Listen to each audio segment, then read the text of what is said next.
So guys, tapos na po ang ating 30 minutes. So guys, ngayon po, ito po ay ating hahanguin po dito sa may alak. And then guys, pupunasan lang po natin siya ng dahan-dahan lang guys. Hindi natin siya pwede punasan ng napaka husto. Pupunasan po natin siya nitong ating kitchen paper. Yan guys, ito po, pinuha natin. Punas-punas lang po tayo ng konti dyan guys. Yan, ganyan lang. Ganyan lang ang ating pagpunas dito sa ating baboy o pork. Yan. Pag napunasan na po natin yan ng ganyan, so, lalagay po natin siya dito sa ating kalan. Medyo mahina lang po yung ano guys, para hindi po masunog ang ating pork. Tira mo.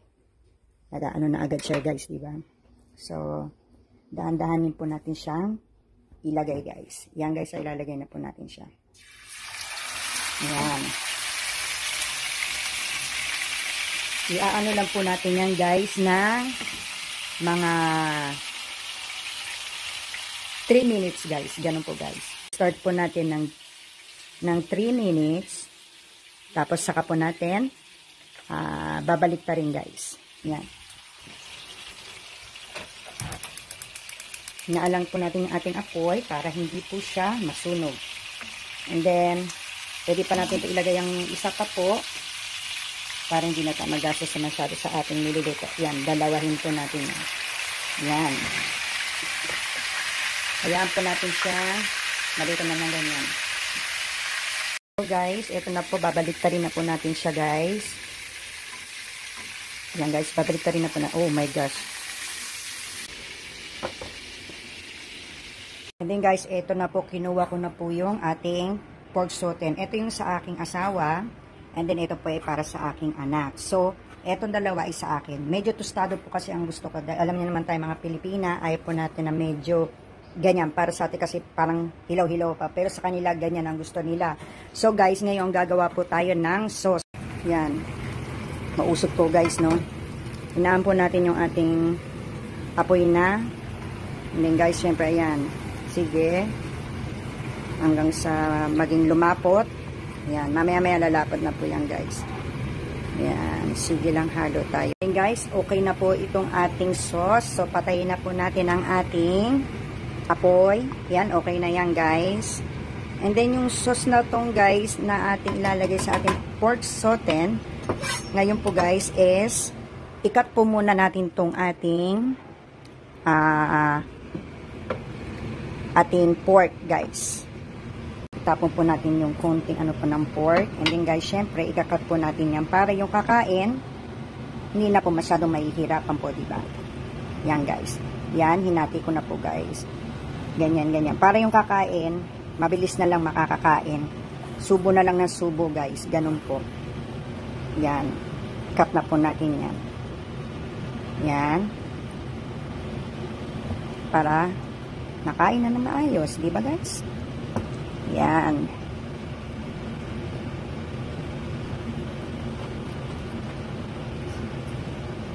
Yan guys. So, nakat na natin yan guys. So,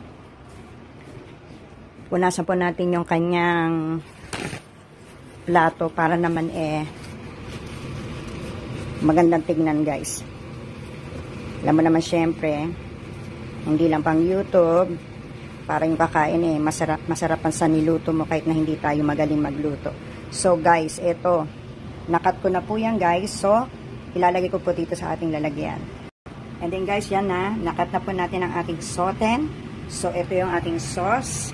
Lagyan po natin ng sauce ang ibabaw. Yan guys.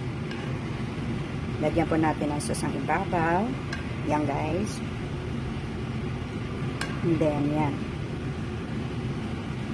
Ngayon, pag nalagyan po natin ng sauce yan guys, lalagyan na po natin yan sa ibabaw ng ating, alam niyo na guys. Ayan. And then guys, ito po yung ating pinaride na garlic. So, yung garlic, ilalagay po natin dyan sa ibabaw guys. Yan ang garlic na ating pinirito kanina. Yan. So, guys, depende kung ilang gusto mo ng garlic. So, yan, ilagyan na po natin ng garlic, guys. So, Pagtapos niyan guys is lalagyan po natin ng cabbage o yung ating gulay sa ating repolyo na kinat na po guys. So guys, yan na po, nalagyan na po natin ng ating cabbage o yung ating gulay na repolyo. So guys, ayan na po ang ating pork sauté for today. Ito pong April 11 po ng Thursday, itong ng 2024 po. And then guys, ayan na po yung garlic. So yan po yung finished product po natin, finished food po natin na gawa itong dinner na to. And then syempre, ganito din pang lalagay ko dito kung ano pong meron dito. So, yan lang guys. Thank you for watching. Bye! So guys, ito po ay para sa aking anak. And then ito ay para sa aking asawa. So, ito po ay bukas para sa obento ng aking anak. And then, kung gusto pa nila ng sauce, tarinay sauce na tara, kono sauce mo, arimas.